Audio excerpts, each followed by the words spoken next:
जय हिंद दोस्तों, कैसे हैं आप लोग। तो आज हम बात करने वाले हैं master of horror season 2 episode 3 के बारे में, जिसका नाम है द वी वर्ड। एपिसोड की स्टार्टिंग में हमें जस्टिन और कैरी नाम के दो दोस्त दिखाए जाते हैं जो एक कॉलेज स्टूडेंट थे और वो दोनों गेम खेलना बहुत ही पसंद करते थे। कैरी एक ज़ॉम्बी वाला गेम खेल रहा था जिसमें वो जीतने वाला था और जस्टिन अपने पिता से कॉल पे लड़ाई कर रहा था क्योंकि उसने उसकी माँ को डाइवोर्स दे दिया था और अपने बच्चों को वो छोड़ रहा था। जब उसका पिता कॉल काटता है तो गुस्से में आके वो कैरी पे चिल्लाता है, जिससे कैरी गेम में हार जाता है और उससे कहता है कि उसकी वजह से वो गेम हार गया। जस्टिन उससे कहता है कि इस गेम में जो भी दिखाया है वो सब काल्पनिक है, अगर वो सच में डेड बॉडी देखना चाहता है तो वो उसके साथ चले। कैरी उससे कहता है कि वो उसे कहाँ पे ले जाएगा, तो वो उसे बताता है कि उसका कजन एक फ्यूनरल होम में काम करता है और वो उसे वहाँ पे ले जाएगा ताकि वो असली लाशें देख सकें। ये सुन के वो दोनों उस फ्यूनरल होम में जाने के लिए निकल जाते हैं। वो दरवाजा खटखटाते हैं लेकिन कोई भी उनका जवाब नहीं देता, इसीलिए वो डोरबेल बजाने की कोशिश करते हैं लेकिन वो बेल टूट के गिर जाती है। वो फ्यूनरल होम काफी पुराना था, इसीलिए वो बिल्डिंग काफी कमजोर हो गई थी। कैरी उससे कहता है कि उसे बहुत डर लग रहा है तो उन्हें यहाँ से चलना चाहिए, लेकिन जस्टिन उससे कहता है कि वो लाश देखे बिना यहाँ से नहीं जाएगा। तभी वो दरवाजा खोलते हैं और उन्हें पता चलता है कि वो दरवाजा पहले से ही खुला हुआ है। वो दोनों अंदर जाते हैं और जस्टिन के कजन को ढूंढने लगते हैं। वो उसे आवाज लगाते हैं लेकिन वो उन्हें कोई भी जवाब नहीं देता। उस फ्यूनरल होम में लाइट भी नहीं होती जिससे उसे ढूंढने में मुश्किल हो रही होती है। तभी वहाँ मौजूद दरवाजा अपने आप बंद हो जाता है जिससे वो दोनों काफी डर जाते हैं। कैरी उससे कहता है कि अगर उसका भाई और वो प्रैंक कर रहे हैं तो वो ऐसा ना करें क्योंकि वो बहुत ही ज्यादा डर गया है और अगर ये प्रैंक निकला तो वो उन दोनों को मार डालेगा। जस्टिन उससे कहता है कि ये कोई प्रैंक नहीं है और उसे भी नहीं पता कि आखिर ये सब हो क्या रहा है। तभी वो दोनों आगे बढ़ते हैं जहाँ पे ढेर सारे कॉफिन पड़े हुए थे। वो जस्टिन के कजन के टेबल पे जाते हैं जहाँ उन्हें आधा बर्गर दिखता है, जिससे वो समझ जाते हैं कि वो यहाँ पे डिनर कर रहा था और न जाने वो कहाँ चला गया। कैरी जस्टिन से पूछता है कि आखिर वो अपने डैड से इतना नाराज क्यों है, तो जस्टिन उसे अपने घर की बात नहीं बताता और उससे कहता है कि वो बस उनसे बहुत ज्यादा नाराज है। तभी वो दोनों आगे बढ़ते हैं और एक कॉफिन को खोलने की कोशिश करते हैं, लेकिन कैरी जस्टिन को रोक देता है और उससे कहता है कि उन्हें ऐसा नहीं करना चाहिए क्योंकि ऐसा करने से अंदर की लाश की आत्मा बुरा मान जाएगी। ये सुनकर जस्टिन कॉफिन को नहीं खोलता और उससे कहता है कि उन्हें यहाँ से बाहर निकलना चाहिए। तभी जस्टिन कैरी को बताता है कि उसका पिता उसकी माँ को धोखा दे रहा था, उसकी एक सेक्रेटरी थी जिससे उसका चक्कर चल रहा था, इसीलिए उसने उसकी माँ को डाइवोर्स दे दिया है।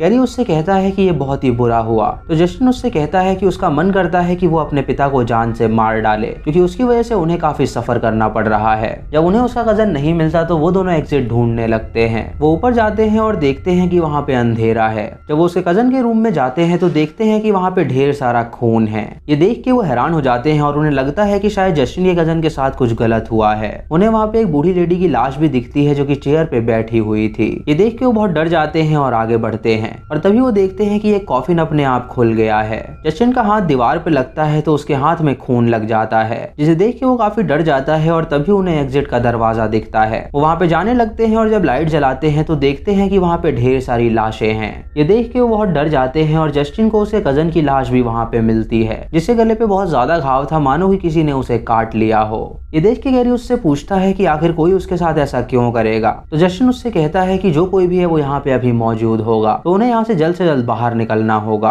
तभी एक लाश अपने आप उठती है और अपने ऊपर से पर्दा हटाती है और वो दोनों देखते हैं कि वो बूढ़ा बंदा एक वैम्पायर है जिसने उसके भाई को मारा है। उसे देख के वो बहुत डर जाते हैं और वहां से भागने लगते हैं। कैरी का पैर फिसल जाता है और वो नीचे गिर जाता है, जिसकी वजह से उसके पैर में चोट लग जाती है, लेकिन जस्टिन उसे संभालता है और उसे लेके भागने लगता है। जब वो एग्जिट पे पहुंचते हैं तो देखते हैं कि वो दरवाजा किसी ने बंद कर रखा है। जस्टिन उसे खोलने की कोशिश करता है और कैरी उससे कहता है कि वो जल्दी करे। तभी वो वैम्पायर वहां पे आ जाता है और कैरी का गला काट खाता है। ये देख के जस्टिन उसे पीटता है लेकिन उसे कोई भी असर नहीं होता। वो जस्टिन पे हमला करने जाता है तो जस्टिन एक खिड़की से नीचे कूद जाता है, जिससे उसकी जान बच जाती है और वो वहां से तुरंत भाग के अपने घर पहुंचता है। वो दरवाजे और खिड़कियों को लॉक कर देता है ताकि वो उसका पीछा करते हुए वहां तक ना आ पाए। उसके बाद वो पुलिस को कॉल करता है, लेकिन पुलिस वाले उसकी बात नहीं सुनते क्योंकि उन्हें लग रहा था कि कोई कॉलेज स्टूडेंट उनके साथ प्रैंक करने की कोशिश कर रहा है। जस्टिन उन्हें बताता है कि उसके दोस्त कैरी को एक वैम्पायर ने खा लिया है, लेकिन उनको ये सब एक काल्पनिक कहानी लगती है, इसीलिए पुलिस वाले उसकी मदद करने नहीं आते।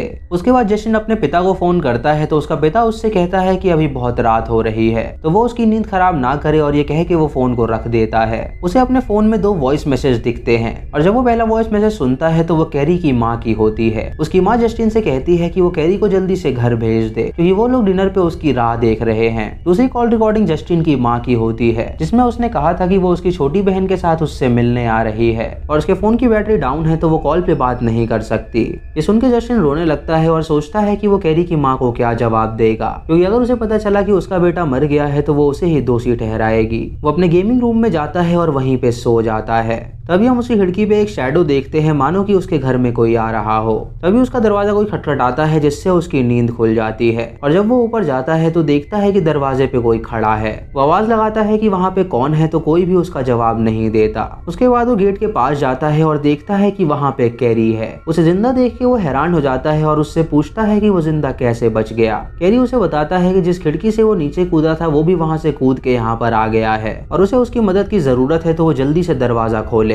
जस्टिन उसकी मदद करने की सोचता है और दरवाजा खोल देता है और कैरी फ्लोर पे गिर जाता है और उससे कहता है कि वो पुलिस को कॉल करे। जस्टिन ये सुन के पुलिस को कॉल करने लगता है, लेकिन तभी वो देखता है कि कैरी अपने जगह पे नहीं है। उसे वॉशरूम से आवाज आती है तो वो वहाँ पे जाता है और देखता है कि कैरी पानी पी रहा है और उसके कटे हुए गले से सारा पानी नीचे गिर जा रहा है। तभी कैरी की तबीयत खराब होने लगती है और वो मर जाता है और ये देख के जस्टिन हैरान हो जाता है और उसकी माँ को कॉल करने की कोशिश करता है। तभी कैरी उसके सामने आ जाता है और उसे जिंदा देख के वो हैरान हो जाता है। कैरी उससे माफी मांगता है और उसका गला काट खाता है, जिससे जस्टिन बेहोश हो जाता है और जब उसकी आंखें खुलती हैं तो वो अपनी माँ को अपने सामने पाता है। वो देखता है कि जब से कैरी ने उसका गला काटा है वो अजीब सा बर्ताव करने लगा है और अपनी माँ और बहन से मिलने के लिए वो बाहर जाता है। उसकी बहन देखती है कि वो काफी अजीब सा बर्ताव कर रहा है और उनका डॉग उसको देख के भौंकने लगता है। जस्टिन अपनी माँ से कहता है कि उसे भूख नहीं है और जब उसकी माँ उसका शरीर टच करती है तो वो कहती है कि वो बहुत ही ठंडा पड़ गया है, तो वो अपने बिस्तर में जाके आराम करे। जस्टिन उसकी बात मानता है और अपने बिस्तर में जाके सो जाता है। तभी उसे अपनी माँ की आवाज आती है जो कि अपने पति से गुस्से में बात कर रही थी और उसके बाद वो अपनी बहन के रूम में जाता है जो कि आराम से सो रही थी।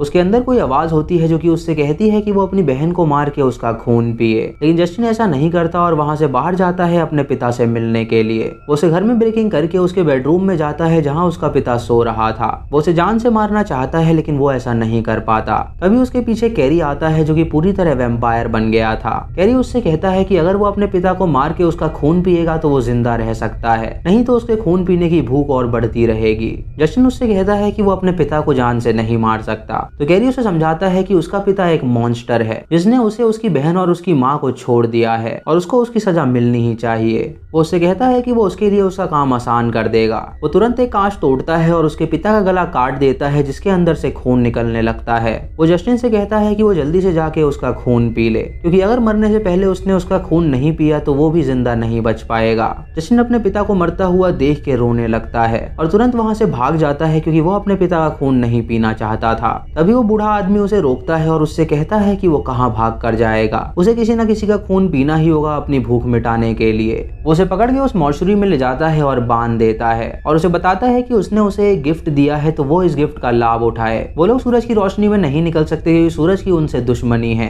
इसीलिए वो रात को निकलते हैं लोगों का खून पीने के लिए, और अगर उसे जिंदा और इमॉर्टल रहना है तो उसे किसी न किसी का खून पीना ही होगा। वो साइड वाले टेबल से पर्दा हटाता है जहाँ पे उसने उसकी बहन को बांध के रखा था। वो एक इंजेक्शन की मदद से उसकी बहन के पैर से खून निकालता है और उसके बाद उस खून को उसके अंदर डालता है, जिससे जस्टिन को काफी अच्छा फील होता है और वो स्ट्रॉन्ग महसूस करता है। वो आदमी फिर उसके हाथ पैर खोल देता है और उससे कहता है कि अगर उसे और खून पीना है तो वो अपनी बहन का खून पी ले। जस्टिन जब अपनी बहन के पास जाता है तो याद करता है कि वो दोनों कैसे खेला करते थे, इसीलिए वो उसका खून नहीं पीता और उस इंजेक्शन को उठा के उस आदमी की आंखें फोड़ देता है।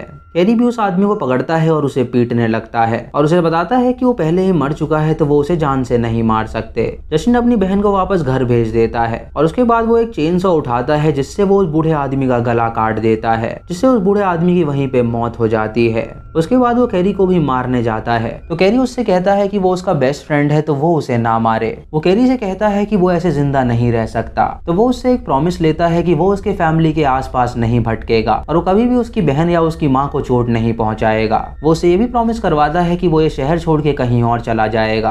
कैरी ये प्रॉमिस मान जाता है और उसे गले लगा लेता है। वो उससे कहता है कि आखिर वो प्लान क्या कर रहा है, तो जस्टिन उससे कहता है कि वो किसी को जान से नहीं मार सकता, इसीलिए वो खुद को सैक्रिफाइस करेगा। इधर जस्टिन की बहन अपनी माँ के पास पहुंचती है जो उसे गले लगा लेती है और जस्टिन अपने आप को बांध देता है और सुबह होने लगती है। जब सूरज की रोशनी उस पर पड़ती है तो वो पूरी तरह जल जाता है और फिर हमें अगली रात को कैरी दिखाया जाता है जो कि न्यूयॉर्क शहर जा रहा रहा था। बस में उसे एक बूढ़ा आदमी मिलता है जो कि उससे पूछता है कि वो कौन सा गेम खेल रहा है। तो वो उसे बताता है कि वो वैम्पायर का गेम खेल रहा है। वो आदमी कहता है कि वो बहुत भूखा है और अगर ये बस रुकेगी तो वो खाना खाएगा। तो कैरी उसकी तरफ देख के कहता है कि उसे भी बहुत ही भूख लगी है। इसी के साथ ये एपिसोड भी यहीं पे खत्म हो जाता है। तो दोस्तों ये थी इस एपिसोड की कहानी। दोस्तों आपको ये एपिसोड कैसा लगा आप हमें कमेंट सेक्शन में जरूर बताएं। चैनल पे नए हैं तो इसे सब्सक्राइब करें और बेल आइकॉन दबाएं नोटिफिकेशंस के लिए। दोस्तों वीडियो को लाइक और शेयर करना बिल्कुल मत भूलिएगा।